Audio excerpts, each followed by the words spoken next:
आगे एकादशी व्रत की कथा आती है। हर वैष्णव को चाहिए बंधु अपनी निष्ठा से एकादशी व्रत करे। बहुत ध्यान से सुनिए। एकादशी व्रत केवल और केवल जीव को अन्न ना देने की प्रक्रिया नहीं है।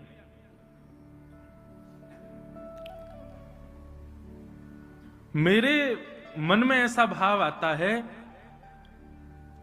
जिस दूषितता को आप अपना जीवन का अंग बना चुके हो, कम से कम एकादशी के दिन उसका त्याग किया करो, वो श्रेष्ठ व्रत माना जाएगा। एक जगह की बात है, एक वैष्णव आए तो मैंने उनको कुछ दिया प्रसाद, ठाकुर जी का भोग। महाराज जी आज तो एकादशी है। मैंने कहा भैया तुम्हारी निष्ठा को प्रणाम, भोग नहीं लिया, लेकिन मैंने कहा कोई नहीं, ले जाओ कल पाल लेना। थोड़ी देर बाद मैं कमरे से बाहर निकल गया तो वो कहीं कोने में बैठे और सोई मैंने ओ भैया एकादशी आज, ये तो पत्ती है महाराज जी। मैंने की जे पत्ती और वो प्रसाद में तुम्हारी एकादशी टूट रही थी, इस पत्ती में नहीं टूट रही तुम्हारी एकादशी। लोग अपने मन के अनुसार एकादशी व्रत और ये व्रत और वो व्रत कर लेते हैं, ऐसा नहीं। इंद्रिय पर वशीकरण होना उसको व्रत कहलाता है, वो व्रत कहलाता है। इच्छाओं पर वशीकरण होना उसको व्रत कहते हैं। इंद्रिय से तो कई बार ऐसा होता है कि हम सुबह से निकले हैं किसी जरूरी काम से, रात तक भोजन नहीं हुआ, पूरे दिन भूखे रह लेते हैं। इंद्रियां तो कभी भी सहन कर लेंगी, मन नहीं सहन कर पाता। कई लोग एकादशी व्रत करते हैं लेकिन जीभ लपलपाती रहती है, कब द्वादशी आए, कब भोजन करें। यह व्रत नहीं है। व्रत तो असली वही जहां आप अपनी मन पर काबू पाओ, अपने मन पर। कोई सामने 56 भोग धर दे, एकादशी है, तो आपके मन में जीभ में पानी भी ना आ जाए, तब समझो ये है एकादशी। केवल अन्न नहीं खाऊंगा इससे एकादशी नहीं होती। एकादशी व्रत की महिमा बताई गई और हर वैष्णव को एकादशी करनी चाहिए भैया। जैसे एक पतिव्रता नारी का नियम हो जाता है कि उसको करवा चौथ का व्रत रखना है, ऐसे ही आपने एक बार भी ब्रजरज माथे से लगा ली, गुरु मंत्र कान में ले लिया, वैष्णव एक बार हो गए, ठाकुर जी के एक बार हो गए, तो आपका नियम हो जाना चाहिए कि अब एकादशी रखो, एकादशी करो, एकादशी करनी चाहिए। हाँ, हमारे ब्रज की कई परंपराओं में एकादशी नहीं है, वो भाव से एकादशी ना हो तो कोई दिक्कत नहीं, लेकिन फिर भी आप अन्य वैष्णव परंपरा से हैं तो आपको एकादशी करनी चाहिए। दोस्तों, क्या कभी आपने सुना है कि जगन्नाथपुरी में क्यों उल्टी है एकादशी?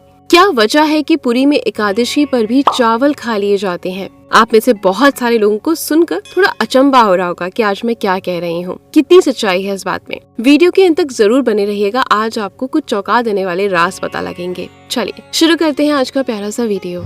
हम बात करेंगे जगन्नाथपुरी के मंदिर में एक ऐसे और रहस्य के बारे में जिसे शायद ही आप जानते होंगे। जगन्नाथपुरी में एकादशी उल्टी लटकी हुई है, ऐसा क्यों, इसके पीछे की क्या कथा है, ये सब कुछ मैं आपको बताने वाली हूँ। एकादशी तिथि का कितना महत्व है ये तो हम सब हिंदू जानते हैं। एकादशी के व्रत को व्रत राज कहा गया है। ये कहा जाता है कि अगर एकादशी का व्रत ना भी रखें तो भी एकादशी के दिन अन्न का ग्रहण तो बिल्कुल भी ना करें। उसी के साथ ये भी कहा जाता है कि एकादशी के दिन कुछ नियमों का पालन जरूर करें। उन्हीं कुछ नियमों में से एक नियम ये भी है कि एकादशी के दिन चावल खाना वर्जित है। जी हाँ, एकादशी के दिन चावल कभी भी नहीं खाने चाहिए। ये कहा जाता है कि एकादशी के दिन चावल खाने से रेंगने वाले कीड़े की जोनी मिलती है, इसलिए एकादशी के दिन पूरी तरीके से चावल खाना वर्जित है।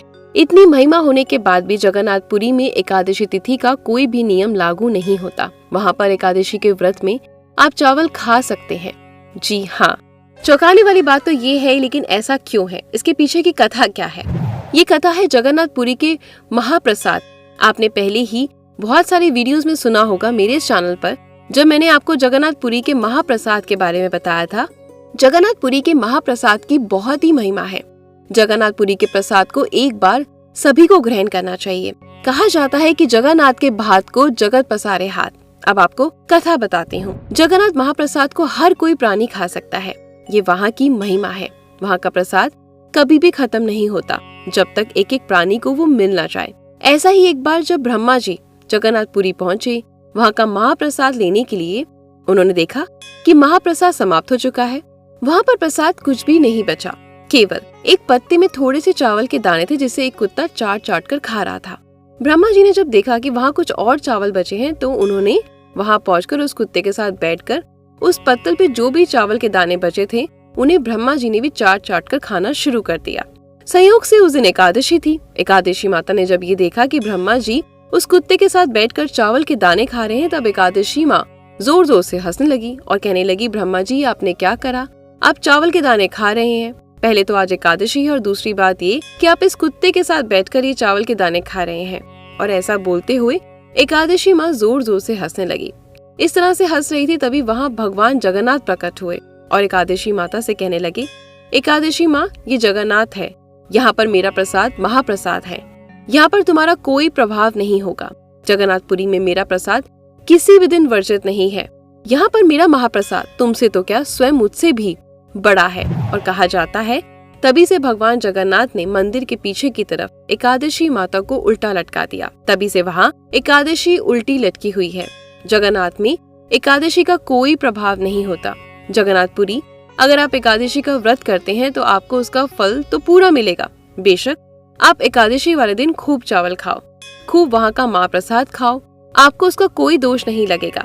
जगन्नाथपुरी के महाप्रसाद को पाने के लिए ब्रह्मा जी ने कुत्ते के साथ उस पत्तल पर बैठकर चावल खाए। आज भी जगन्नाथपुरी का महाप्रसाद पाने के लिए चाहे वो इंसान हो या फिर चंडाल, छोटी जाति हो या फिर बड़ी जाति, कोई भेदभाव नहीं किया जाता। सबको एक ही पत्तल पर एक साथ बैठकर महाप्रसाद को खाना पड़ता है, क्योंकि महाप्रसाद पाने वाला तो स्वयं भी बहुत भाग्यवान है। इसलिए आप कभी भी जगन्नाथपुरी दर्शन के लिए जाएं तो उस दिन अगर एकादशी हो तो आपको महाप्रसाद में भात मिले, चावल मिले तो कभी भी हिचकिचाना मत और उसको बिना सोचे समझे खा लेना, आपको कोई दोष नहीं लगेगा। आप वहाँ पर एकादशी के दिन भी भात ग्रहण कर सकते हैं क्योंकि वहाँ का प्रसाद महाप्रसाद है। तो ये थी आज की कथा। बहुत सारे लोगों को ये बात नहीं पता थी कि जगन्नाथपुरी में एकादशी के दिन चावल खाना भी वर्जित क्यों नहीं है। आई होप आपको मैं सारी इन्फॉर्मेशन दे पाई होंगी और आपके लिए वीडियो बहुत ही यूजफुल रहा होगा। तो अपने सगे संबंधियों के साथ इस वीडियो को जरूर शेयर करें और ऐसे ही हमारे चैनल को सब्सक्राइब करें। नोटिफिकेशन बेल को प्रेस करते टाइम ऑल पे क्लिक करें। धन्यवाद।